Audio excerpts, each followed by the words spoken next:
नमस्कार। Money matrix forum पे आप सभी का स्वागत है। हमने अपने इस चैनल पर अलग अलग देवी देवताओं के बारे में काफ़ी बातें करी और उन देवी देवताओं के जो अलग अलग उनकी कहानियां हैं या फिर उनसे जो मॉरल स्टोरी मिलती है या फिर उनका जो हमारे आध्यात्मिक जीवन पे असर रहता है, उन सब के बारे में भी हमने इस चैनल पे बात करी।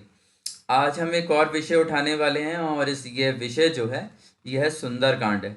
आप जानते हैं कि रामचरितमानस जो है उसका हमारी परंपरा में, हमारी संस्कृति में अलग अलग तरीके से पाठ किया जाता है। कहीं उसका मंचन होता है, कहीं उसकी कथा होती है और अब वो टीवी पर भी प्रोग्राम्स में दिखाई जाती है या फिर कार्टून्स में भी दिखाकर बच्चों को प्रेरणा दी जाती है। या फिर भारत या भारत से बाहर भी इंडोनेशिया में, कंबोडिया में बहुत सारी जगह जो है वो रामायण और रामचरितमानस जो है उसका जो अध्ययन है वो किया जाता है। और अभी वर्तमान में उसके ऊपर जो है काफ़ी सारा शोध भी होता है। तो आज हमने भी उसी विषय को यहाँ उठाया है और उसमें एक विषय है सुंदरकांड। हम जानते हैं कि अधिकतर लोग जो हैं जो जो राम की परंपरा का निर्वहन करते हैं, जो वैष्णव संप्रदाय से जुड़े हैं या फिर जिनकी निष्ठा या आस्था जो है वो भगवान राम से जुड़ी है या हनुमान जी से जुड़ी है या फिर उनसे जुड़े जो तीर्थ हैं उन सब से जुड़ी है, तो वह सब लोग मंगलवार को, शनिवार को या फिर किसी और विशेष तिथि पर, हनुमान जयंती पर सुंदरकांड का पाठ करते हैं। यद्यपि हम लोग जानते हैं कि रामचरितमानस में 7 जो हैं जो कांड है वो हो रहते हैं, जैसे कि बाल कांड है, अयोध्या कांड है, अरण्य कांड है, किष्किंधा कांड है, सुंदर कांड है, फिर लंका कांड है और फिर उत्तर कांड है। लेकिन अधिकतर लोग जो हैं वो सुंदर कांड का ही पाठ करते हैं। तो उसके पीछे क्या कारण है और क्या सुंदर कांड जो है वो हमारे जीवन पर असर डालता है? बहुत सारे एस्ट्रोलॉजर्स भी आपको उपाय देते होंगे कि आप सुंदरकांड कीजिए। यदि आपके जीवन में कोई भय भ्रम है या कोई ब्लैक मैजिक है या किसी तरीके की ऐसी परेशानी चल रही है जिसमें आपको किसका हल नहीं दिखाई देता, तो भी हम सुंदरकांड की तरफ जाते हैं। तो सुंदरकांड में ऐसी क्या सुंदरताएं हैं, यही इस आज के वीडियो का जो है वो पॉइंट है। देखिए, सुंदरकांड के अंदर जो है सबसे पहले तो सुंदरता ही भरी हुई है। जैसे कि उसका नाम आप जानते हैं कि उसका नाम ही सुंदरकांड है। ठीक है। बाकी सब कांडों के से अंदर से सुंदरता ही इसके अंदर दिखाई देती है। और फिर जब आप सुंदरकांड पढ़ते हैं तब आप देखते हैं कि जब हनुमान जी जो हैं वो लंका में जाते हैं तो सबसे पहले उन्हें छलांग लगाने के बाद जो है एक जो है बड़ा सा पर्वत दिखाई देता है जिसको वो कहते हैं कि भूधर सुंदर। तो उन्हें सबसे पहले ही स्टार्ट पर एक सुंदरता दिखाई देती है। और हम सबको सुंदरता से प्रेम रहता है। हम चाहते हैं कि हमारा घर सुंदर हो, हमारा जीवन सुंदर हो, हमारे द्वारा किए गए कार्य सुंदर हो। तो यहाँ हनुमान जी भी जो कर रहे हैं वह बड़ा सुंदर कार्य है। तो सबसे पहले उन्हें भूधर सुंदर दिखाई दिया। जब वो उस पर्वत पे खड़े हो जाते हैं तो उन्हें बहुत दूर जो है एक लंका दिखाई देती है, यानी एक बड़ा सा कोट दिखाई देता है, दुर्ग दिखाई देता है, या सामान्य भाषा में देखें तो एक किला दिखाई देता है।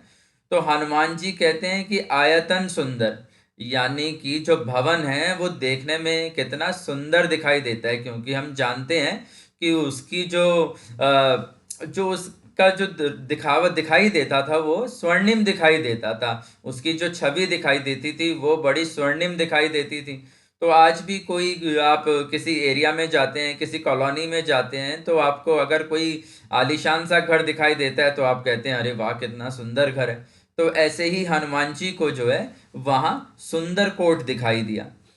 इसी के बाद जब वो आगे उसमें जाते हैं और बात करते हैं और पहुंचते हैं अंदर, तो अंदर जाकर जो है वो सीता जी को सुनते हैं कि उनका रावण जी के साथ कुछ संवाद चल रहा होता है। और सीता जी जो हैं वो उसमें भी कह रही होती हैं कि श्याम सरोज दाम श्याम सुंदर। ठीक है। कि वह बता रही होती हैं कि मेरे पति भगवान श्री राम की जो बाहें हैं वो बड़ी सुंदर हैं, बड़ी श्याम वर्ण हैं, बड़ी प्रबल हैं। ठीक है, बड़ी मसल्स वाली हैं, यानी कि वह बड़े ही क्षत्रिय धर्म का पालन करने वाले हैं। ठीक है। तो वहाँ भी हमें एक सुंदरता दिखाई दी कि जो माता सीता हैं वो भगवान राम की भुजाओं का सुंदर वर्णन करती हैं। उसी तरीके से जब हनुमान जी वहाँ माता सीता को मुद्रिका देते हैं, तो ये पहचान कराने के लिए कि भाई माता को ये ना लगे कि मैं भी कोई मायावी वानर हूँ या मायावी कोई मेरी छवि है, और वो मुझ पर विश्वास करें, तो वह राम द्वारा दी गई मुद्रिका जो है, अंगूठी जिसे हम बोलते हैं, वो माता सीता को दे देते हैं। तो उस पर भी जो है तुलसीदास जी ने कहा कि राम नाम अंकित अति सुंदर, कि राम का जो नाम है वो उस पे बड़ा सुंदर दिखाई दिया। तो आप देखें कि ये सुंदर कांड में सुंदर चीजें जो है वो खत्म ही नहीं हो रही हैं, उसके अंदर हर स्टेप पर आपको एक सुंदर चीज दिखाई देगी। उसी तरीके से जब तुलसीदास जी इस कथा को लिख रहे होते हैं, तो वो खुद ही इसको लिख देते हैं कि कथा अति सुंदर, कि राम की जो कथा है वो बड़ी सुंदर दिखाई देती है। जैसे वो कहते हैं कि सुंदरे सुंदरो रामः सुंदरे सुंदरी कथा, सुंदरे सुंदरम काव्यम सुंदरे सुंदर कपि, सुंदरे सुंदरम मंत्रम सुंदरे किम न सुंदरम, कि राम की कथा के अंदर राम नाम सुंदर है, राम की कथा सुंदर है, जो इसके काव्य या छंद है वह सुंदर है, जो इसमें वानर है, कपि है, हनुमान जी वह बड़े सुंदर हैं, जो इसमें से जुड़े मंत्र हैं, राम नाम जो है वो स्वयं ही एक मंत्र है, तो वह मंत्र भी सुंदर है। तो आखिर इस कथा में क्या है जो सुंदर नहीं है? तो यही इस सुंदर कांड की सुंदरता है।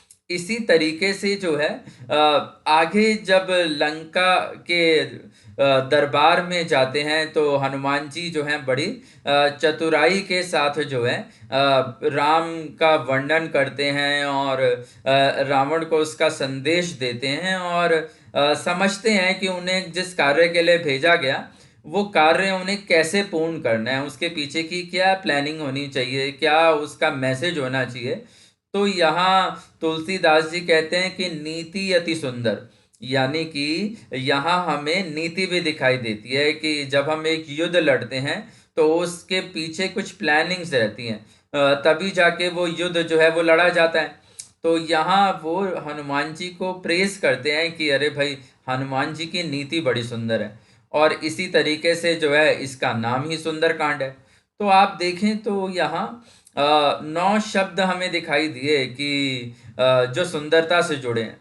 तो सुंदरता जो है वो इस सुंदर कांड का जो है वो मूल है, और हम जानते हैं कि 9 अंक जो है वो बड़ा पूर्ण अंक है। 9 के आगे गिनती नहीं रहती, 0 से हम 9 तक जाते हैं, 9 के बाद फिर 0 आ जाता है, तो पूर्ण अंक गिना जाता है 9 को। आप देखें कि 27 नक्षत्र हैं, आप 2 और 7 को जोड़ दें तो 9 आ जाता है। आप अपनी माला का जाप करते हैं, उसमें भी 108 जो है मन के रहते हैं, अगर आप उनको भी जोड़ दें तो 1 और 8 को मिला दें तो 9 आ जाता है। तो 9 जो है वो हमारे जीवन में बड़ा विशेष महत्व रखता है। जहाँ 9 शब्द आ जाता है वहां पर पूर्णता भी आ जाती है। तो सुंदर कांड जो है उसमें एक पूर्णता दिखाई देती है कि यदि कोई व्यक्ति पूरी रामचरितमानस नहीं पढ़ सकता, या उसके पूरे पुण्य को प्राप्त नहीं कर सकता, या फिर वो उसके जो अलग अलग संदर्भ है उनका ज्ञान नहीं प्राप्त कर सकता, तो वो कम से कम एक सुंदर कांड जरूर पढ़ ले, तो उसे जो है वो रामचरितमानस की जो सारी पूर्णता है वो प्राप्त हो जाएगी। और पूर्णता ही जो है वो किसी भी चीज का अंतिम लक्ष्य होती है। तो यहाँ जो है सुंदर कांड जो है वो सुंदर क्यों है, ये मैं उसका आपको वर्णन कर रहा हूँ। अगर हम इसको स्टार्ट करें तो आप देखें कि सबसे पहले हनुमान जी को कुछ भी स्मरण नहीं है, उन्हें ये ज्ञान नहीं है कि वो मारुति नंदन है, पवन पुत्र हैं, ठीक है, या फिर उनकी बचपन की शिक्षाएं कैसी हुई।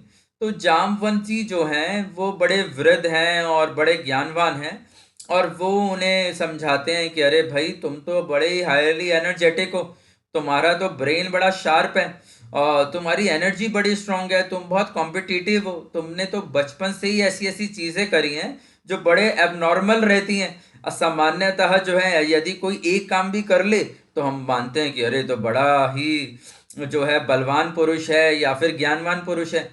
तो आप देखें कि जानवंत जी जो हैं वो उन्हें जो है रियलाइज करा रहे हैं उनकी पावर।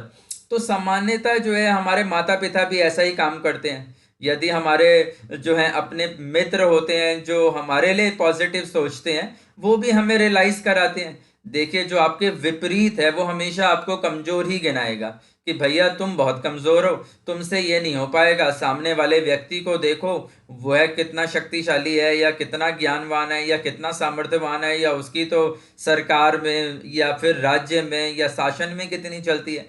मगर जो अपना व्यक्ति होगा वह जामवंत जी के समान होगा। और एक आप इसमें यह भी कह सकते हैं कि यदि आपको जीवन में बड़ा कार्य करना हो तो पहले किसी वृद्ध की, पहले किसी ज्ञानी व्यक्ति की सलाह ले लेनी चाहिए। ठीक है, क्योंकि यदि आप अपने किसी बड़े लक्ष्य की तरफ जाना चाहते हैं तो उसकी आप प्लानिंग जरूर करें, लेकिन जीवन में अनुभव का बड़ा महत्व है। तो हम लोग जानते हैं, और आजकल तो हर चीज के ऊपर हम जो है कंसल्टेंसी को अप्रोच करते हैं। वो किसी भी चीज की कंसल्टेंसी होती है। तो कंसल्टेंसी है क्या कि हम किसी के अनुभव को सुनकर जो है अपने आगे का जो प्लान है उसे बनाना चाहते हैं। तो यहाँ भी ऐसा ही हो रहा है कि जामवंजी जो है उनको कंसल्टेंसी दे रहे हैं कि भाई तुम्हारे अंदर बहुत सारी एनर्जीज हैं, मैं तुम्हें ये याद दिला रहा हूँ ताकि जब तुम आगे जाओ और तुम्हारे सामने चैलेंजेस आए तो तुम्हें अपनी ये एनर्जीज पता हो। ठीक है, तो यहाँ ये दिखाई देता है। उसी के बाद क्या है कि जब हनुमान जी जो है वो उड़ के लंका की तरफ जाने लगते हैं तो रास्ते में उन्हें एक मैनाक पर्वत मिलता है। अब मैनाक पर्वत की जो छवि है वो बड़ी सुंदर सी है, वहां पे बड़ी अच्छी सी हवाएं चल रही हैं, बड़ा अच्छा सा जो है नरम घास दिखाई दे रही है, बड़ी अच्छी सी पुष्प सुगंध दिखाई दे रही है। तो मैनाक पर्वत जो है वो हनुमान जी को कहते हैं कि अरे भाई, इतनी दूर से छलांग लगाते हुए आ रहे हो, जरा यहाँ रुक जाओ, थोड़ा सा आराम कर लो और उसके बाद फिर दोबारा से एक और छलांग लगा के चले जाना। तो हनुमान जी जो हैं वो बड़े फोकस्ड हैं।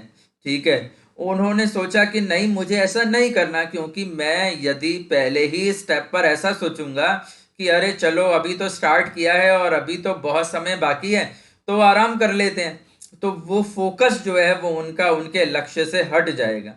कभी कभी जो है इस तरीके की भावना हमारे सामान्य जीवन में भी आ जाती है कि जब जो है हमें लगता है कि चलो अभी कर लेंगे। आपने जैसे कछुए और खरगोश की कहानी अपने बचपन में सुनी कि कछुए को एक निरंतरता थी, एक कॉन्टिन्यूटी थी, वो धीरे धीरे आगे बढ़ रहा था। खरगोश को क्या था, उसे लगा कि अरे मुझ में तो बड़ी एनर्जीज है, तो मैं अभी जो है वो थोड़ा रेस्ट भी कर लूंगा तो भी कछुए से आगे निकल जाऊंगा। और जामवंत जी ने तो हनुमान जी को पहले ही याद दिलाया था कि तुम में बड़ी एनर्जीज है, मगर हनुमान जी ने ऐसा नहीं करा। हनुमान जी ने जो है इस तरीके का लालच नहीं रखा। जीवन में जब भी हम आगे बढ़ते हैं तो कभी कभी बहुत सारी परेशानियां भी आ जाती हैं और हम सोचते हैं कि अरे खामा खाई हमने ये हाँ कर दिया, अब हम इसमें फंस गए हैं, अब क्या करें, चलो छोड़ो वापस चलते हैं। बहुत सारे यात्रियों को मैंने तीर्थ यात्रा में देखा कि वो जैसे ही पहाड़ स्टार्ट करते हैं तो उससे पहले उनमें बड़ी एनर्जी होती है, मगर 2-3 किलोमीटर जाने के बाद उन्हें लगता है अरे यार घर ही ठीक थे, यहाँ आने की क्या ज़रूरत थी, या चलो अब आ ही गए हैं तो धीरे धीरे जाएंगे। ठीक है, और फिर बाद में जो है वो उन्हें परेशानियां भी उतनी बढ़ती चली जाती हैं। तो यहाँ हनुमान जी ने हमें ये सिखाया कि अगर आप किसी काम पर लगे हुए हैं तो आप उस काम की तरफ ही देखें, आप उसके बीच में इस तरीके का विजन ना बनाएं कि मैं भी आराम से करूंगा। वरना वो विजन जो है वो हमेशा ही आपको कोई ना कोई रीजन देता रहेगा, अच्छा अभी ये हो गया, अच्छा भी ये हो गया, अच्छा भी ये हो गया। तो बहुत सारे लोग जीवन में जो आगे नहीं बढ़ पाते उसके पीछे जो है ये कारण मुझे भी दिखाई देता है। इसी तरीके से आप देखें तो जब वे और आगे जाते हैं तो उन्हें सुरसा माता दिखाई देती हैं। अब सुरसा माता जो है वह भी जो है हनुमान जी को रोकती हैं और हनुमान जी उनको कहते हैं, हालांकि सुरसा माता जो है वो बड़ी सात्विक हैं, उनके अंदर बड़े सतोगुण दिखाई देते हैं और बड़ी ज्ञानवान भी हैं। और कहा जाता है कि भाई देवताओं ने उन्हें हनुमान जी की परीक्षा लेने के लिए भी भेजा कि भाई एक बार देखो तो सही कि हनुमान जी कितने योग्य हैं। तो सुरसा माता जो है वो उन्हें आगे नहीं जाने देती हैं और उन्हें वहां पर रोक लेती हैं उनका जो। और वह करती क्या है कि जैसे वो हनुमान जी को बोलती हैं कि भाई मैं तुम्हें खा जाऊंगी, तो जैसी वो ये कहती हैं कि मैं तुम्हें खा जाऊंगी तो हनुमान जी अपने रूप का विस्तार कर लेते हैं। तो सुरसा माता और बड़ा विस्तार कर लेती हैं, हनुमान जी थोड़ा और विस्तार करते हैं। तो सुरसा माता और विस्तार करती हैं और अचानक से हनुमान जी बड़े ही छोटे से कण के समान अपना रूप बना लेते हैं और उनके मुंह से बाहर निकल जाते हैं। तो आप देखिए यहाँ पर एक चीज मुझे जो समझ में आती है वो क्या समझ में आती है कि कभी कभी आपकी फिजिकल पावर काम नहीं आती। ठीक है। यदि कोई सामने वाला आपको नीचा दिखा रहा है और वो अपनी कोई बड़ाई कर रहा है या वो कह रहा है देखो मेरे पास एक गाड़ी है, तुम्हारे पास तो गाड़ी नहीं है और आप जाके गाड़ी फाइनेंस करा लें। फिर सामने वाला कहे कि अरे मेरे पास तो ई क्लास गाड़ी भी है और BMW भी है और आप फिर जाके गाड़ी ले आए। ठीक है। तो ऐसे अगर आप यही करते रहेंगे कि सामने वाला आपको उकसाता रहे और आप भी ये कहें कि नहीं हमारा स्टेटस डाउन जा रहा है, तो वो फिर एक दिन आपको बड़े गर्व में गिरा देगा। तो हनुमान जी जो है उनमें पावर तो है, मगर वो उस फिजिकल पावर के साथ अपने इंटेलिजेंट माइंड को भी यूज करते हैं। जब वो इंटेलिजेंसी में जाते हैं तो वो समझ गए कि भाई अब इतना बड़ा विस्तार करने की मुझे आवश्यकता नहीं है, और मैं जो हूं वो उनके मुंह के अंदर भी गए और वहां से बाहर भी आ गए। तो इस तरीके का जो एटीट्यूड है वो बड़ा काम करता है। हालांकि देखें तो यहाँ पर सुरसा का मुख दिखाई देता है। अब मुख हम जानते हैं, तो उसके अंदर हम क्या देखते हैं कि भाई बड़े बड़े दांत हमें दिखाई देते हैं। अब सुरसा वो एक राक्षसी है, तो राक्षस का मुंह है। ठीक है। थोड़ा सा इसका एस्ट्रोलॉजिकल पार्ट समझते हैं, क्योंकि आप सब लोग सुंदरकांड भक्ति भावना से भी करते हैं मैं जानता हूं, लेकिन बहुत सारे लोग जो हैं इसे उपाय की तरह करते हैं। तो देखिए एक राक्षस का मुख है, यानी राहु भी है और मंगल भी है। ठीक है। और राहु मंगल मिल जाए तो वो बड़ा खतरनाक सा एक योग हो जाता है कुंडली के अंदर। ठीक है। तो हम बोलते हैं कि भाई इसमें तो बड़ा चंडाल योग दिखाई देता है। ठीक है। अब राहु जो है वो पराक्रम को, राहु जो है वो एक तरीके की माया को दिखाता है। ठीक है। अब आप मंगल के बारे में सोचें, हम मंगल के बारे में क्या कहते हैं कि मंगल पानी वाली जगह नीच का हो जाता है। अगर आपकी कुंडली में कर्क राशि में यानी चंद्रमा की राशि के अंदर मंगल है तो हम बोलेंगे कि मंगल नीच का है। ऐसा व्यक्ति जो है उसे गुस्सा करना नहीं आता। गुस्सा करता है मैं ये कह रहा हूं, लेकिन गुस्सा करना नहीं आता। क्यों? कभी भी भड़क जाता है, कभी भी उसमें एग्रेशन दिखाई देगा, शॉर्ट टेम्पर्ड दिखाई देगा, अचानक से गालियां बक सकता है, अचानक से कोई सामान उठा के फेंक सकता है। ठीक है। या फिर वो भूल जाता है कि वो किस परिवेश में है। कभी कभी हम किसी सामाजिक परंपरा में होते हैं, कोई पूजा पाठ के कार्य में होते हैं, किसी बड़े यज्ञ के बीच में होते हैं, किसी के परिवार के जो है फंक्शन जो है शुभ उत्सव हैं वहां होते हैं। तो कभी कभी हम अपने से बड़े बुजुर्गों के सामने होते हैं, तो हमें उस समय का ध्यान रखना चाहिए। लेकिन राहु मंगल कुंडली में बैठा हो और वो, तो भी ये गड़बड़ है। और अगर मंगल नीच का हो तो आप समझ जाएं कि उसको बोलते समय ये ज्ञान नहीं है कि वो बोल क्या रहा है। अब देखिए मंगल है क्या? मंगल पराक्रम है, एनर्जी है। अगर मेरा मंगल कमजोर है तो मैं क्या एफर्ट करूंगा? ठीक है। तो मंगल जो है वो पराक्रम है, इसलिए कुंडली में छठा घर शत्रु का होता है। हम बोलते हैं मंगल अगर छठे घर में आ जाए, या फिर हम बोलते हैं उसे कि कन्या राशि में आ जाए, वर्गों की राशि में, क्योंकि वो जो राशि है वो पृथ्वी तत्व है। मंगल जो है वो खुद पृथ्वी का पुत्र है। हम जानते हैं कि मंगल जो है माता पृथ्वी का ही पुत्र है। और उज्जैन में मंगलनाथ जी का मंदिर भी है। जिन लोगों का मंगल खराब होता है वो मंगलनाथ जी के मंदिर में जाके पूजा करते हैं या फिर मंगल की पूजा करते हैं। हालांकि ऐसे लोगों को सवेरे उठकर भूमि पर प्रणाम भी करना चाहिए, क्योंकि उनकी माता है। आप जानते हैं यदि मैं आपकी माता का सम्मान करूंगा तो उसका जो मेरी भावना है वो आपको भी प्रभावित करेगी। या आप मेरे घर आके मेरे माता पिता का सम्मान करेंगे, मेरी माता के पैर छुएंगे, तो आपकी भावना जो है वो मुझे भी जो है वो बड़ा आपके प्रति जो है वो पॉजिटिव करेगी। तो यहाँ भी यही चीज दिखाई देती है। तो अगर मंगल आपकी कुंडली में जो है वो शत्रु घर में बैठे हैं, कन्या राशि में बैठे हैं, तो वह बड़े बलवान हो जाते हैं। ठीक है। इसी तरीके से आप देखें तो कुंडली में 10वां घर होता है कर्म स्थान, यानी हमारा वर्किंग प्लेस, जिसका जो नैसर्गिक कारक है वो शनि है, क्योंकि शनि जो है वो मेहनत को रिप्रेजेंट करता है। तो आप देखें कि शनि की जो राशि है कैप्रिकॉन, जिसे हम बोलते हैं मकर राशि, मकर राशि में जाकर मंगल उच्च के हो जाते हैं। क्यों? क्योंकि मंगल के लिए वह सही स्थान है, यानी मैं अपनी एनर्जी को यूज कर रहा हूं किसी चीज को क्रिएट करने के लिए, वर्क करने के लिए। ठीक है।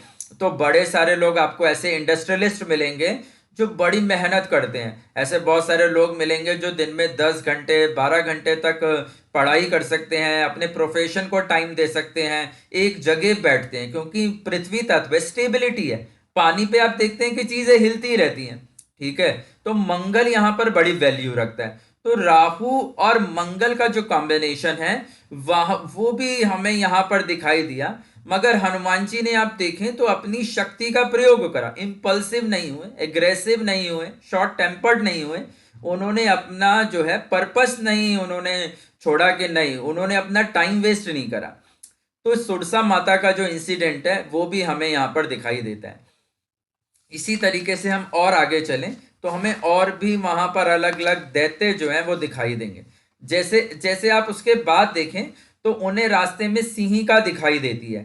अब सिंहिका का जो वर्णन है वो क्या है कि भाई वो आकाश में उड़ती किसी चीज की छाया पकड़ लेती थी। ठीक है, सामान्य जीवन में क्या रहता है कि हम जहां जहां जाते हैं हमारी छाया हमारे पीछे पीछे जाती है। कभी ऐसा हुआ है कि आप छाया के पीछे जा रहे हो? ठीक है, नहीं हुआ होगा, क्योंकि छाया जो है वो हमारा अक्स है। हम आगे जा रहे हैं, छाया पीछे बनेगी। ठीक है, मगर वहां क्या था कि वो छाया को पकड़ लेती थी, तो जो व्यक्ति है जिसकी वह छाया है, या जो पदार्थ है, जो तत्व है जिसकी वो छाया है, वह सिंहिका की तरफ आ जाता था। तो आप देखें कि उसकी जो पावर्स थी वो कितनी ज्यादा जो है एक्टिवेटेड थी। और वो ऐसा ही करती है, क्योंकि सिंहिका जो है उसके अंदर हमें जो है तमस दिखाई देता है। तो वो भी हमें यहाँ समझना पड़ेगा, जल तत्व उसके अंदर दिखाई देता है। सिंहिका जो कहा जाता है उनके बारे में कुछ पौराणिक बातें ये हैं कि वो राहु की माता है। ठीक है, और कश्यप और अदिति जो है उनके माता पिता हैं। और विप्रचित नाम के जो एक राक्षस थे उनके साथ उनका विवाह हुआ और उनके 101 संतानें हुई। यह सब संतानें जो हैं वो राहु के समान ही थी, और उनमें से राहु भी एक ही थे। तो और सिंहिका रहती कहाँ है? समुद्र के अंदर, साउथ डायरेक्शन के अंदर जो है उनका वर्णन है कि वो वहां रहती थी। तो देखिए ये कहानी है, और इसमें क्या होता है कि हनुमान जी जो है से उनका भी सामना हो जाता है, और फिर हनुमान जी जो है उनको भी पार कर लेते हैं और उनका भी वध कर देते हैं। तो मैं यहाँ एक बात बताता हूँ कि देखिए प्रैक्टिकल लाइफ में आपको क्या दिखाई देता है कि हमारे सामने भी आज भी सिंहिका है। ठीक है, राहु जो है, हम एस्ट्रोलॉजी में बोलते हैं कि भाई आपका मोबाइल राहु है, टेलीविजन राहु है। ठीक है, राहु हम टेक्नोलॉजी से रिप्रेजेंट करते हैं। अब राहु करता क्या है? आज कोई एस्ट्रोलॉजर आपसे बोलता है भैया मोबाइल दूर रख के सोया करो, रेडिएशन रहता है। ठीक है, राहु खराब होता है। बात यह है कि आज भी यदि कोई आपका कोई वीडियो बना ले या कोई ऐसी बात आपकी रिकॉर्ड कर ले, आप क्रोध में किसी को कुछ गलत कह रहे हो या आप किसी भी परिवेश में किसी के बारे में कुछ कह रहे हो, और सामने वाला उसकी रिकॉर्डिंग कर ले और बाद में वो कहे कि अरे भैया मैंने सुन लिया था, तुमने उसके बारे में क्या कर रहा था या तुम उसके साथ क्या कर रहे थे, अब वो रिकॉर्डिंग मेरे पास है, अब देखो जो जो मैं कहता जा रहा हूँ वो करते जाओ, वरना देखो फिर मैं इस सबको जो है वो लीक आउट कर दूंगा, पब्लिक फोरम पे ले आऊंगा, तो आप क्या करोगे? ठीक है, बहुत सारे लोग ब्लैकमेल हो जाते हैं। वो कहते हैं जी जी जी बताइए क्या करना है, अच्छा इतने पैसे दे दो, अच्छा ये काम करिए आओ, अच्छा तुम ऐसे करो। यानी कि जो वो कह रहा है आप ये कर रहे हैं, क्यों? क्योंकि उसके मोबाइल में, उसके कैमरा में आपकी एक रिकॉर्डिंग आ गई है। ये रिकॉर्डिंग है क्या? शुद्ध हिंदी में बोले तो दूरदर्शन पे लिखा आता था छाया चित्र। ठीक है, तो सिंहिका भी क्या कर रही है भाई साहब? सिंहिका भी जो है वो छाया ही पकड़ रही है। तो आप समझें कि हनुमान जी ने एक सिंहिका को जरूर मारा उस समय की, मगर आपका मोबाइल, आज का सोशल मीडिया, उस पे आने वाले बहुत सारे ऐप्स, ये सब भी सिंहिका ही हैं।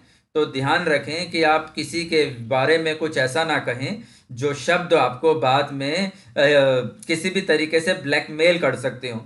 तो ये भी हमें यहाँ सीखने के लिए मिलता है। और राहु के 101 पुत्र हैं, यानी कि आप इस टेक्नोलॉजी को भेज नहीं सकते। टेक्नोलॉजी का ट्रांसफर कितनी फास्ट होता है ये हम जानते हैं। एक चीज ना जाने 1000 किलोमीटर कहाँ पे आती है, वो हमारे फेसबुक पे भी दिखाई देती है, ट्विटर पे भी दिखाई देती है, यूट्यूब पर भी दिखाई देती है। ठीक है, न्यूज चैनल्स पे भी दिखाई देती है। तो यानी एक बार आप ट्रैप हो गए तो फिर राहु तो 101 भाइयों वाला है। ठीक है, यानी आपके 100% एफर्ट भी लग जाए तब भी एक राहु बच जाएगा। तो ऐसी सिंहिका के लिए आप भी सावधान रहें और आगे की तरफ बढ़ें अपने जीवन में, और ध्यान रखें कि कोई आपकी ऐसी कोई परछाई ना पकड़ ले जिस परछाई से आपको पछताना पड़े। चलिए, इसलिए मैं बोल रहा था कि सुंदरकांड जो है, यदि आपने सुंदरकांड को ही समझ लिया तो फिर आप समझ जाएंगे कि जीवन जो है उसे सुंदर कैसे बनाया जा सकता है। उसके बाद आप देखें कि जब हनुमान जी आगे जाते हैं तो उन्हें लंकनी मिलती है। अब लंकनी कौन है? लंकनी गेट कीपर है लंका की। यद्यपि शास्त्र मैथोलॉजी क्या कहती है कि भैया, ब्रह्मा जी ने जब सृष्टि की रचना करी तो लंकनी को बोला कि आप इसका ध्यान रखो, आपका जो है, आपको मैं ये पावर्स दे रहा हूं कि आप इस सब चीजों को देखो, ठीक है। मगर क्या होता है कि कभी कभी पावर हमें एरोगेंट बना देती है। मुझे लगता है अरे मेरा बड़ा पॉश एरिया में घर है, मेरे पास बैंक में बड़े बैलेंस हैं, मैं चीफ मिनिस्टर को, प्राइम मिनिस्टर को भी जानता हूँ, या अपने स्टेशन हाउस ऑफिसर एसएचओ को भी जानता हूँ, अरे जो एरिया का जो सबसे बड़ा बदमाश है वो भी मैं जानता हूँ, ठीक है। या फिर मेरे पास इतनी जमीन है या मेरी ऐसी लेजेसी है। तो हम कभी ऐसी चीजों में जाकर जो जो चीजें हमें मिलती हैं हम उसमें एरोगेंट हो जाते हैं। बहुत सारे लोगों को सरकारी अफसरों से क्या शिकायत रहती है? अरे साहब बड़ा बदतमीज है, वो तो व्यक्ति को व्यक्ति नहीं समझता, ठीक है ना। डीएम लेवल के जो लोग होते हैं या फिर सीनियर पुलिस ऑफिसर्स होते हैं, उनके बारे में एक परसेप्शन क्या आता है हमारे फिल्म्स में, मीडिया में, या सामान्य हमारे अनुभव में भी, कि भाई उनमें बड़ी एरोगेंसी आती है। तो जब ब्रह्मा जी को मालूम पड़ा कि लंकनी ने ऐसा करा तो उन्होंने उसको श्राप दिया कि आज से तुम संसार की रक्षा नहीं करोगी, और मैं तुम्हें श्राप देता हूं कि तुम एक दानव के दरवाजे पर गेट कीपर का काम करोगी। और फिर जो लंकनी है उसको जो है श्राप वश जो है रावण के लंका के बाहर जो है गेट कीपर का काम करना पड़ा। हालांकि हम जानते हैं कि जो ईश्वर रहते हैं, जो ब्रह्म रहते हैं, उनके अंदर बड़ी उदारता रहती है। तो उन्होंने उदारता स्वरूप उनसे कहा कि एक दिन जो है एक वानर, एक कपि जो है, जो एक बड़े मंगल कार्य के लिए निकला है, जो भगवान के संकल्प से जिसका जन्म हुआ है, ठीक है, वह ही जो है तुम्हें इस योनि से मुक्त कराएगा और इसी परेशानी से तुम बाहर आ जाओगे। तो लंकनी के साथ भी ऐसा ही होता है कि हालांकि आप देखें कि हनुमान जी जब वहां पर जाते हैं तो बड़े ही छोटे से रूप में जाते हैं, लेकिन लंकनी पहचान लेती है भाई साहब। और जैसे ही वो उनको पहचान लेती है तो वो एक उन्हें रोक देती है कि भाई रुक जाओ। तो हनुमान जी जो है फिर उसको जो है एक मुष्टि प्रहार करते हैं और उसका वध कर देते हैं। तो आप देखें कि हनुमान जी ने सुरसा माता को नहीं मारा क्योंकि वो सतोगुण थी, ठीक है। और यहाँ उन्होंने जो है मारा लंकनी को क्योंकि उसमें जो है तमोगुण दिखाई दिया, ठीक है। तो हमारी एनर्जी, यानी हमें अपना बल किसके विरुद्ध प्रयोग करना है, ये भी तो हमें सोचना होगा, ठीक है। हम अपनी पावर्स किसको दिखा रहे हैं? गली में, सड़क पे, रिक्शे वाले को, सब्जी वाले को, ठीक है, या फिर जो आपके ऑफिस में चाय पानी पिलाता है आप उसको अपना बल दिखा रहे हैं और आपको लग रहा है आपने बड़ा काम कर दिया, ठीक है। तो हनुमान जी ऐसा नहीं करते। हनुमान जी सिचुएशन को देख कर ही एक्शन लेते हैं और वो अपनी पावर को मिसयूज नहीं करते। लंकनी में हनुमान जी में यही तो फर्क है, लंकनी को भी सुपर पावर्स मिली मगर वो एरोगेंट हो गई तो उसका पतन हो गया। हनुमान जी एरोगेंट नहीं हुए, हनुमान जी ने सिस्टम को देखा, ठीक है। अब आप समझ सकते हैं। अब इसके एस्ट्रो पार्ट में मैं आता हूँ। इसका एस्ट्रो पार्ट क्या है? एस्ट्रो पार्ट ये है कि यदि आपकी कुंडली में भी गए जन्म के दोष हों, आपकी कुंडली के 5वें घर में, 9वें घर में, लग्न में, 12वें घर में ऐसे कुछ ग्रह बैठे हैं जो आपके जीवन में खराब दिखाई देते हैं, जो आपके जीवन को बड़ी सारे कष्ट में डाल देते हैं, ठीक है। तो फिर उसका जो उपाय है वो क्या है? उपाय ये है कि लंकनी को श्राप से किसने मुक्त करा? हनुमान जी ने। तो हनुमान जी के आपके जीवन में महत्व, इसलिए अधिकतर लोग सुंदरकांड का पाठ करते हैं। जब आप सुंदरकांड का पाठ करते हैं तो वो गए जन्म के दोषों से भी आपको मुक्त कर देता है, ठीक है। तो सुंदरकांड जो है इसलिए भी सुंदर है। आज हम सिर्फ जीवन में सुंदर बातें ही करने के लिए बैठे हैं और इन सुंदरता के बारे में आगे चलते हैं।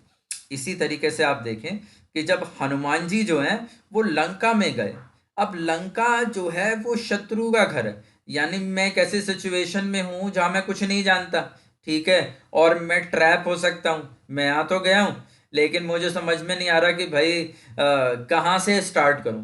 तो हनुमान जी ने क्या करा, हनुमान जी ने देखा कि लंका के एक छोटे से कोट के अंदर, यानी लंका के अंदर जो है एक महल और उन्हें पैलेस दिखाई दिया। वहां उन्होंने देखा कि अरे आंगन में तुलसी। अब तुलसी तो हम जानते हैं कि कितना पवित्र जो है वो पेड़ है ना, पौधा है, वनस्पति है। और तुलसी जो है वो कितना शुभ जो है, उसमें से प्राण वायु निकलती है, ठीक है। जैसे कि हमारे यहाँ श्वास है, तो उसमें क्या होता है, प्राण, अपान, उदान, व्यान, समान, ये 5 वायु हैं। इन 5 वायु को मिलाकर ही जो है हमारा श्वास कंप्लीट होता है। साइंस शायद यहाँ पहुंच गया हो, मुझे मालूम नहीं, लेकिन शायद धीरे धीरे पहुंचे, क्योंकि जनरली तो हम सिर्फ ऑक्सीजन बोलते हैं, ठीक है, श्वास बोलते हैं, लेकिन ये 5 प्रकार की वायु रहती हैं। और इन वायु के अंदर ही एक वायु होती है प्राण वायु। तो जो तुलसी है उसके अंदर प्राण वायु है।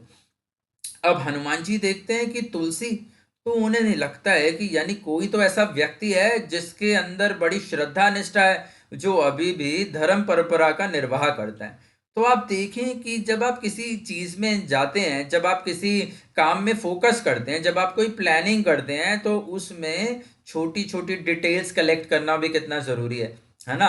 इतनी बड़ी स्वर्णमयी लंका, इतने बलशाली हनुमान जी, और उन्होंने देखा क्या, एक तुलसी का पेड़, एक तुलसी का पौधा। उस तुलसी के पौधे से ही उन्होंने समझ लिया कि मुझे स्टार्ट कहाँ से करना है।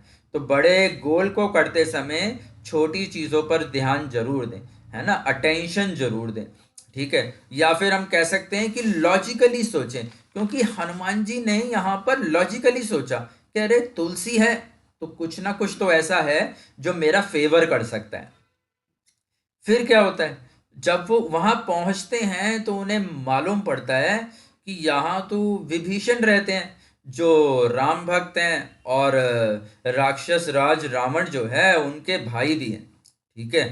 तो अब देखिए उन्हें, यानी छोटे से क्लू से कितना बड़ा रिलीफ मिला, ठीक है।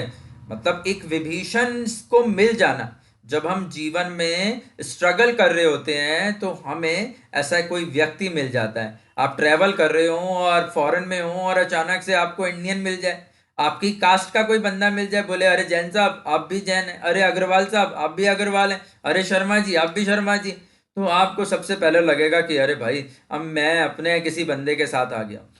तो हनुमान जी को भी ये फील हुआ कि अरे मैं भी राम भक्त और तुम भी राम भक्त, चलो एक बॉन्डिंग तो स्टार्ट हुई, ठीक है। अब हनुमान जी वैसे ये सोच रहे थे कि इतने बड़े राक्षसों के बीच में विभीषण जी रहते कैसे हैं, ठीक है। तो यहाँ विभीषण जी जो है उन्होंने बड़ा एक अच्छा आंसर दिया। उन्होंने बोला कि हनुमान जी, इतने मजबूत 32 दांतों के बीच में जीभ रहती है ना, जो बहुत सरल सी है, सॉफ्ट सी है, ठीक है। तो मैं भी उस जीभ के समान रहता हूँ। ये राक्षस जो हैं, ये वो 32 दांत हैं, लेकिन मैं जीभ हूँ। तो विभीषण जी के भी आप माइंड से समझ सकते हैं कि उन्होंने कितना अच्छे तरीके से जो है इसको एक्सप्लेन किया, ठीक है। अब आप यहाँ पर क्या देख रहे हैं, आप यहाँ देख रहे हैं कि अब आपको एक कंपनी मिल गई, है ना। मतलब आप एक दूसरी जगह गए अपने टास्क के लिए, और वहां जाकर आपको क्या दिखाई दिया कि आपको एक कंपनी मिल गई, ठीक है।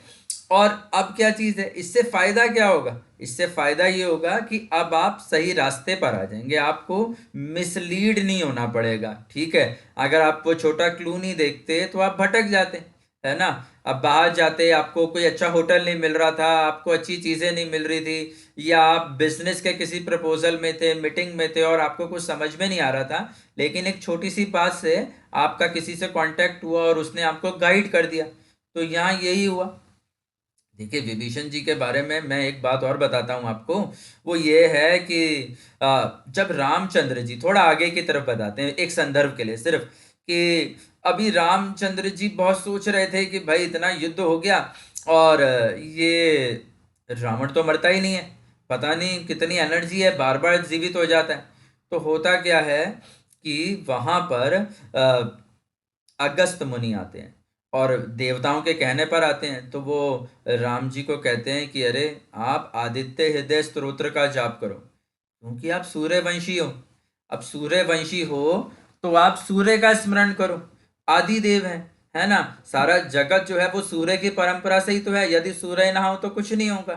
तो वह आदित्य हृदय स्तोत्र जो है उसका राम जी को कहते हैं कि मैं सुनाता हूं और आप इसका जाप करो। तो राम जी भी कहते हैं ठीक है। वो 3 बार जल का आचमन करते हैं और 3 बार आदित्य हृदय स्तोत्र का पाठ करते हैं। ठीक है। तो आदित्य हृदय स्तोत्र का पाठ करने से उन्हें जो है एक तेज तीव्रता से जो उनका जो उनकी सराउंडिंग थी वो पॉजिटिव हो जाती है, और ज्यादा जो एक नेगेटिविटी थी उनके माइंड में कि ये युद्ध कैसे खत्म होगा और ये जो राक्षस है ये पुनर्जीवित हो जाता है, इसको कैसे वध किया जाए, तो वो नेगेटिविटी खत्म हो जाती है। ठीक है। और उसी मूवमेंट पे जो है विभीषण उन्हें बताते हैं कि अरे भाई मैं जानता हूं कि रावण कैसे मरेगा। तो उन्होंने बोला कैसे। उन्होंने बोला भाई इसकी नाभि में तीर मारो, जब आप नाभि में तीर मारोगे तो ये मर जाएगा।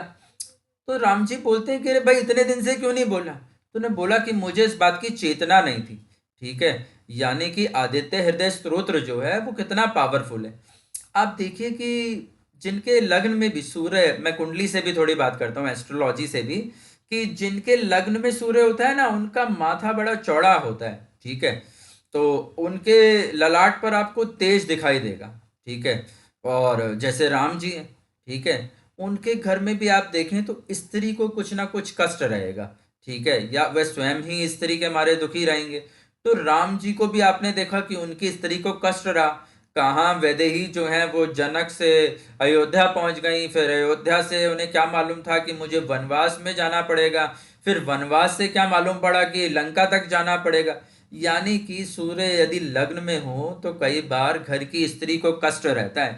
ठीक है। तो ये राम जी के साथ भी जो है वो दिखाई देता है। इसी तरीके से हम क्या देखते हैं कि यहाँ पर ऐसे लोगों के भाई बहन भी ज्यादा नहीं होते, हालांकि आज के कंटेक्स्ट में ज्यादा है। ठीक है। आज तो हमारे यहाँ एक संतान होती है या दो संतान होती है, मगर फिर भी सामान्यता देखें तो जब राम जी थे तो संतानों की कोई सीमा नहीं थी ना। हमने लंकनी का देखा है ना कि कितने उसकी संतानें थी। यदि आप 50 साल पहले भी जाएं और आप पूछें तो आपको अपनी परंपरा में मालूम पड़ेगा जी आपके बाबा जी के इतने भाई थे, इतनी बहनें थी, घर में ही 10-10 20-20 बच्चे होते थे। लेकिन सूर्य लग्न में हो तो इतनी संतानें नहीं होती है ना, 3-4 संतानें। तो आप देखें कि राम जी भी तो 4 भाई थे, है ना। तो सूर्य जो है वो लग्न में हो तो वो भी ये कार्य करता है। और राम तो स्वयं सूर्य हैं, सूर्यवंशी हैं, तो उनका जो है इस चीज के बारे में भी हमें देखना चाहिए। हाँ, यदि सूर्य खराब हो तो ये सब गड़बड़ है, क्योंकि सूर्य यदि खराब है तो वो और कष्ट देगा। आपके पास पावर्स तो होंगी, मगर आप जो है वो उन पावर को मिसयूज करेंगे। हो सकता है आपके स्वास्थ्य की हानि हो सकता है आपके बार बार धन की हानि होती रहे। ठीक है। या फिर हो सकता है कि आपकी वंश परंपरा ही आगे ना चले। तो सूर्य को भी अच्छा करना बड़ा जरूरी है। ठीक है। राम तो स्वयं सूर्यवंशी हैं, तब भी उन्होंने सूर्य की उपासना करी। समझे आप कि सूर्य की उपासना जो है वो कितनी प्रबल है। और यही उसका परिणाम हुआ कि विभीषण जी ने उन्हें बताया, देखिए नाभि जहां होती है ना वहां पर सूर्य नीच का हो जाता है। ठीक है। सूर्य का स्थान मस्तिष्क है, आत्मा का कारक है। और सूर्य नाभि में हो वहां तो सूर्य नीच का हो जाता है, क्योंकि वहां शनि उच्च का होता है। ठीक है। तो हुआ ये कि विभीषण के कहने पर जब राम जी ने उनका वध करा, उनकी नाभि का भेदन करा, तभी रावण की मृत्यु हुई। तो आप समझ सकते हैं कि विभीषण को मिल जाना हनुमान जी ने कितना बड़ा काम करा। ठीक है। कभी कभी हम लाइफ में आगे बढ़ रहे होते हैं तो कुछ चीजें हम कर तो रहे होते हैं, लेकिन हमें उसका रिजल्ट नहीं पता होता कि ये बाद में क्या करेगा। ठीक है। तो आप अपने लाइफ में पॉजिटिव चीजें करते रहें, क्योंकि आपको मालूम नहीं है ये पॉजिटिविटी एक दिन लौट कर किस काम आएगी। अच्छा, अब आगे चलते हैं। उसके बाद क्या है कि हनुमान जी जो हैं वो अब सीता जी के पास जाते हैं, क्योंकि उन्हें मालूम पड़ जाता है विभीषण जी से कि भाई सीता जो हैं वो उन्होंने अभी तक किसी महल में रहना स्वीकार नहीं करा, और वह तो बड़ी कोने में एक वाटिका है, अशोक वाटिका, वहां पर जो है वो रहती हैं। तो हनुमान जी वहां पहुंच गए। अब हनुमान जी पहुंच तो गए, मगर उनके मस्तिष्क में एक ही बात आई कि अरे भाई, मैं यहाँ इतनी दूर, ठीक, पहले कभी सीता माता से मिला नहीं, ये सारी मायावी नगरी, ठीक है, मैं मिलूंगा भी तो फिर मुझे ये लोग पहचानेंगे कैसे, ठीक है, या माता सीता जो है उन्हें मैं कैसे ये विश्वास दिलाऊंगा कि अरे भाई मैं राम का दूत हूँ, ठीक है। यानी सबसे पहले वो, उनके माइंड में ये नहीं आया कि वो फटाक से कूद जाएं और सीता जी को बोलें कि माता जी नमस्कार, और मैं राम जी का दूत हूँ और मैं यहाँ आपसे मिलने आया था। तो माता जी नहीं मानती, उन्हें पता ही नहीं था कि ऐसा कोई रामदूत भी है। जब वो अयोध्या से चली थी तो हनुमान जी नहीं थे। तो सिचुएशन क्या कहती है, लेसन क्या आता है इसमें, कि आप भी अपने जीवन में जो आपको नहीं जानता अचानक से अपने लिए खड़े ना हो जाएंगे, भाई मैं ये हूं, ठीक है। सबसे पहले आप सिचुएशन को ऑब्जर्व करें। हनुमान जी थोड़ी देर पेड़ पर रहे, उन्होंने सारी सिचुएशन को ऑब्जर्व करा। जब सिचुएशन उन्होंने ऑब्जर्व करी, उसके बाद उन्होंने सबसे पहला काम क्या करा, भगवान राम की स्तुति करी, ठीक है। श्री राम राम रामेति रमे रामे मनोरमे सहस्रनाम अततुल्यम श्री राम नाम वरानने, ठीक है, कि भगवान श्री राम का नाम भगवान विष्णु के 1000 नाम लेने के बराबर है।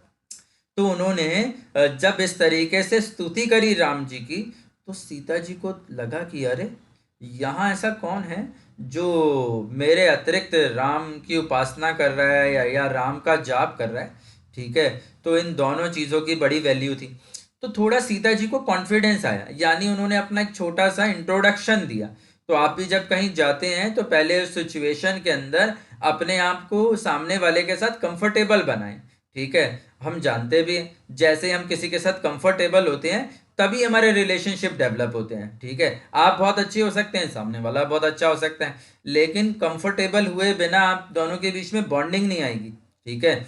मैरिज होती है तो शादी तो हो गई, लेकिन क्या पहले दिन से ही एकदम बॉन्डिंग आ जाती है? नहीं आती। हम एक दूसरे को थोड़ा टाइम देते हैं, एक दूसरे के भावनाओं को समझते हैं, एक दूसरे के विचार को समझते हैं, एक दूसरे की लाइफ स्टाइल को ऑब्जर्व करते हैं, और फिर धीरे धीरे करके जो है हम एक फैमिली में कन्वर्ट हो जाते हैं, है ना। तो यहाँ हनुमान जी ने भी ऐसे ही करा। और उसके बाद उन्होंने क्या काम करा, उन्होंने राम की दी हुई मुद्रिका दी, ठीक है ना, जिसके ऊपर जो तुलसीदास ने लिखा कि राम नाम अंकित अति सुंदर, कि जिसपे राम लिखा हुआ था। ये क्या हुआ, ये हुआ कि अब सीता जी को पूर्ण विश्वास हो गया। उन्हें दो विश्वास हो गए कि जो व्यक्ति आया है वो भी सुपात्र है क्योंकि वह भी राम भक्त है, और उसने जो प्रमाण दिया है वह भी राम की तरफ जाता है। तो अब सीता जी के मन से भय या भ्रम चला गया, ठीक है। तो आप भी ऐसा ही करें कि जब आपके जीवन में कोई परिस्थिति आए तो पहले उस परिस्थिति में सामने वाले को और अपने को बीच में कंफर्टेबल जोन में लाएं। कंफर्टेबल जोन में लाएंगे, फिर आप अपना कोई प्रोस्पेक्ट सामने रखेंगे तो सक्सेस मिलेगी। तो यही वो नीति है जो हम समझते जा रहे हैं कि सुंदरकांड में हमने बोला नीति अति सुंदर, तो हनुमान जी आप देखें कि हैं तो वो वानर, लेकिन उनकी नीति कितनी सुंदर है। वो धीरे धीरे करके कैसे कैसे हर चीज को करते जा रहे हैं, फर्मली करते जा रहे हैं। इसी तरीके से आगे चलते हैं कि जब हनुमान जी ने बता दिया माता सीता को कि भाई हम हमारी जो सेना है, जो वानर सेना है, जो भगवान राम है, वो लंका के दूसरी छोर तक पहुंच गए हैं और आपके बारे में सब कुछ पता लग गया है, और अब मैं वापस जाके सब कुछ बता दूंगा, तो आप फिक्र ना करें। तो माता जी कंफर्टेबल हो गई। अब बात यह है कि हनुमान जी ने इतनी मेहनत करी, छलांग लगाई, बीच बीच में इतनी राक्षसी मिली, उनको झेला, फिर विभीषण जी के पास गए, फिर अशोक वाटिका गए। तो सारे एफर्ट करते करते जो है हनुमान जी को थोड़ी भूख लगा लाई, उन्हें लगा कि यार कुछ खाना चाहिए, ठीक है। तो उसमें भी वो क्या करते हैं, वो माता सीता से परमिशन लेते हैं कि माँ मुझे भूख लग रही है, आपकी आज्ञा हो तो मैं कुछ फल खा लूँ, ठीक है। तो माता सीता उन्हें आज्ञा देती हैं। तो देखें, फल की प्राप्ति, यानी अब इसके दो मीनिंग हो गए। एक मीनिंग क्या हो गया कि जब आप जीवन में आगे बढ़ रहे होते हैं तो आप अपने काम को बेस्ट एफर्ट से करते जाएं। जितना बेस्ट एफर्ट से आप काम करते जाएंगे, आपका फल उतना ही श्योर होता जाएगा। आपको फल ढूंढना नहीं है। हनुमान जी ने ढूंढा था क्या कि भाई मुझे फल मिलेगा, ठीक है, लेकिन उनकी डेस्टिनी जो है, उनके जो शुभ कर्म है, उनका जो संकल्प है, वह उन्हें जो है खुद उस फल में ले आया। फल जो है वो एक तरीके से गौण चीज है, यानी कि वो मिलेगा ही, ठीक है, मगर वो लक्ष्य नहीं है, ठीक है ना। अर्जुन को भगवान कृष्ण ने गीता में क्या कहा, अर्जुन ने कहा कि भाई इतना बड़ा युद्ध में क्यों लड़ूं, ठीक है, इतने सारे लोगों को मारूंगा, और किस लिए, कि मुझे हस्तिनापुर का नरेश बनना है, नहीं बनना। मुझे स्वर्ग का राज्य चाहिए, नहीं चाहिए। मैं सन्यास में रहना चाहता हूँ, शांत रहना चाहता हूँ, अध्ययन में रहना चाहता हूँ। मगर भगवान कृष्ण ने उनसे क्या कहा, भगवान कृष्ण ने कहा कि अर्जुन, ये युद्ध जो है ये तेरे फल की प्राप्ति के लिए नहीं है, ठीक। तेरा रोल क्या है कि तूने इतनी तपस्या करी है, भगवान शिव को प्रसन्न करा है, तेरे पास जो है भगवान शिव के जो है इतने अस्त्र हैं, तो है ना, आचार्य द्रोण द्वारा दी गई इतनी शिक्षा है, ठीक है, तो खुद इंद्र का जो है वो पुत्र है, तो क्या तेरा कोई उत्तरदायित्व नहीं है, ठीक है। अगर तेरे समाज के अंदर, मतलब राज शासन में जुआ खेला जा रहा है, तो बता समाज के किस घर में जुआ खेलने से रोका जा सकता है। अगर शासन के अंदर स्त्री का सम्मान नहीं हो रहा, अपमान हो रहा है, तो किसी घर में स्त्री का अपमान हो रहा हो तो उसको कैसे रोका जा सकता है, ठीक है। यदि नरेश के राज्य में ही, उसके ही घर में आपको आपके अधिकारों की प्राप्ति नहीं है, आपको आपकी संपत्ति की प्राप्ति नहीं है, तो फिर राज्य के अंदर ये कैसे होगा। तो ये लड़ाई जो है ये शासन तेरे लिए नहीं है, सिस्टम के लिए, संकल्प के लिए, शुभ संकल्प के लिए, ठीक है। तो हनुमान जी भी यहाँ क्या कर रहे हैं, हनुमान जी भी यहाँ पर आए तो शुभ संकल्प के लिए ही आए, ठीक। मगर आज भी हम 5,000 साल बाद भी अर्जुन को याद कर रहे हैं, इतने सारे मूवीज देखते हैं, प्रोग्राम्स देखते हैं, इतनी किताबें देखते हैं, तो अर्जुन को यश प्राप्त हुआ, भगवान कृष्ण का सानिध्य प्राप्त हुआ, ठीक है, फल प्राप्त हुआ ना। तो यहाँ भी हनुमान जी जो है वो यहाँ तक आए, और आज भी हम हनुमान जी की बात करते हैं, ठीक है। और दूसरा जनरल वे में भी ले लेते हैं, एक लाइट मूड में भी देखें तो भैया सारा दिन जब आप काम कर रहे होते हैं तो फिर आपको भूख तो लगती है ना, तो हनुमान जी ने अपनी डाइट को इग्नोर नहीं किया, ठीक है। हम में से बहुत लोग बड़े व्यस्त होते हैं, हम कहते हैं साहब बहुत बिजी हैं, टाइम ही नहीं था जी, है ना, मीटिंग्स थी, यहाँ जाना था, वहाँ जाना था, इससे मिलना था, उससे मिलना था, तो ये सब करने के चक्कर में हमने खाना नहीं खाया।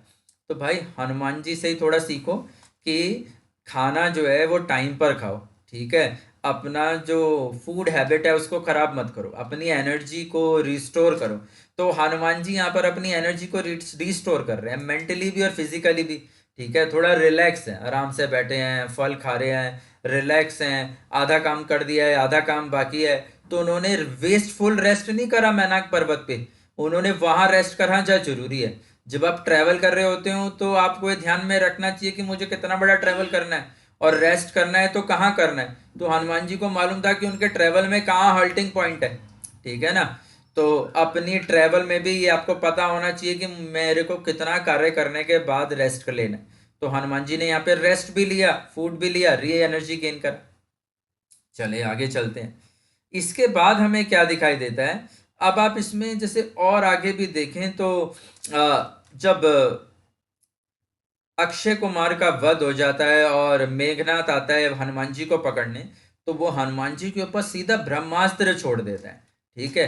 अब ब्रह्मास्त्र जो है वो एक बड़ी हाइपरसोनिक मिसाइल समझ लें आप उसे, ठीक है। मतलब आज के समय के हिसाब से एक बड़ा ही विशाल अस्त्र है, ठीक है। अब मेघनाथ में आप उत्तेजना देखें कि उसने यह नहीं सोचा कि यह कितना विनाशकारी हो सकता है, यानी उसका जो क्रोध है वो किस तरीके का है, ठीक है। मगर हनुमान जी ने ऐसा नहीं करा। हनुमान जी ने अपनी पावर, हनुमान जी ने उसकी पावर को अंडरस्टैंड करा।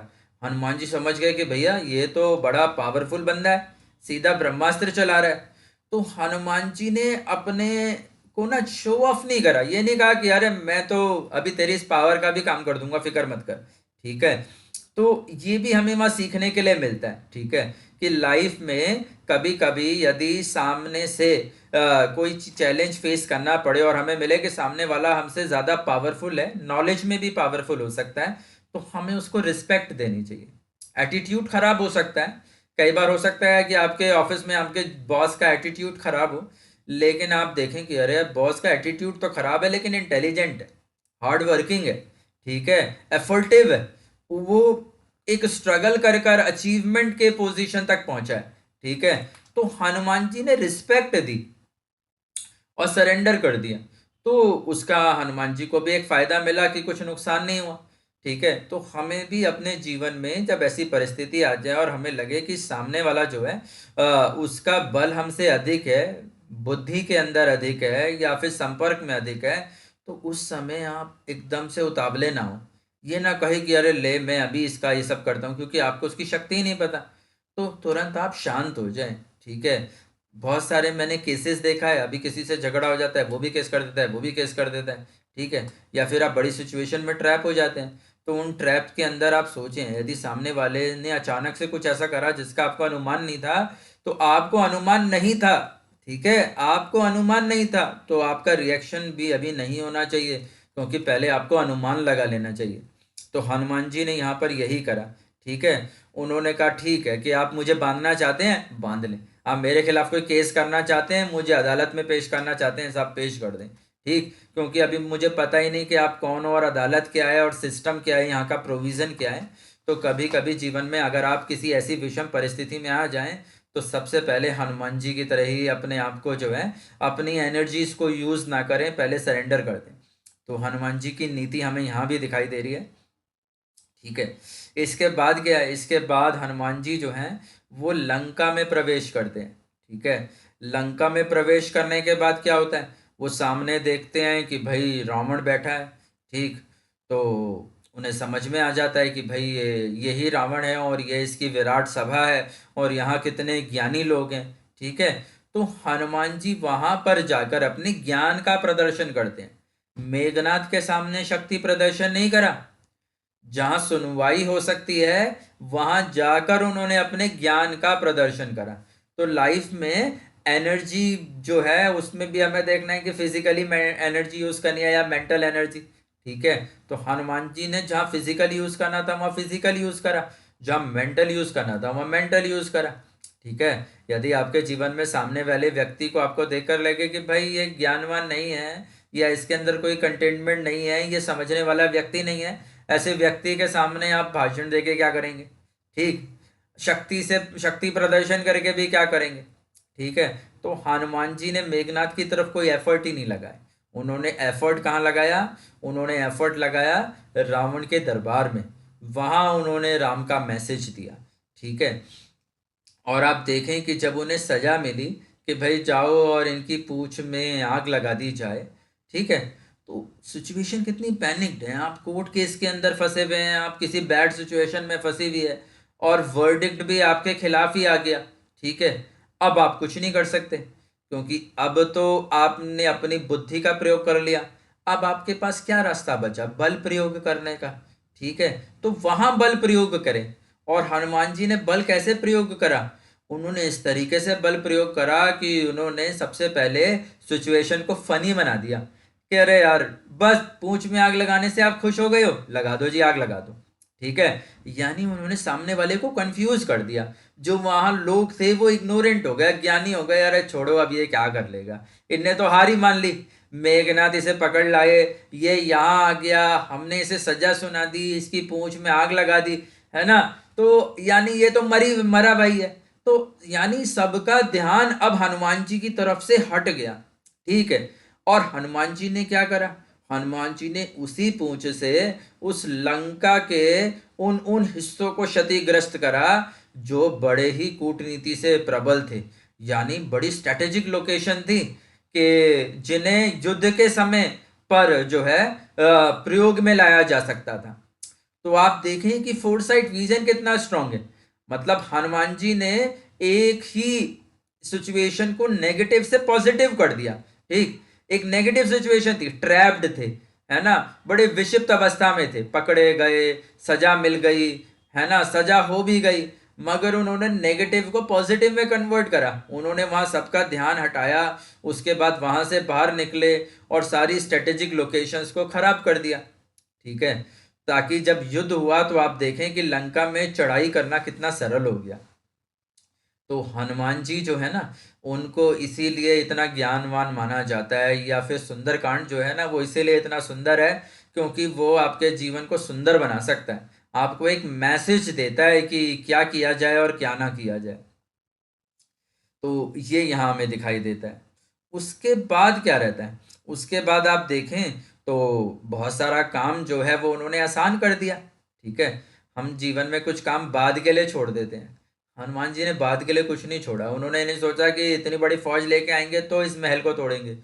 उन्होंने उसी समय, यानी जिस पॉइंट ऑफ टाइम पर जो उनका बेस्ट एफर्ट था उन्होंने वो किया, उसे पेंडिंग नहीं छोड़ा। ठीक है, तो यहाँ हमें ये भी लेसन जो है वो इस सुंदरकांड से सीखने के लिए मिला। अब क्या चीज है कि जब वो वापस आए तो उन्होंने राम जी के पास जाकर जो है सब चीजें बताई। तो राम ने बड़ी उनकी प्रशंसा करी। ठीक है, और बड़े अच्छे से उन्हें बोला, जैसे हमने बड़ा कि सुंदरे सुंदर कपि। ठीक है, तो बड़ी सुंदरता की बात हुई।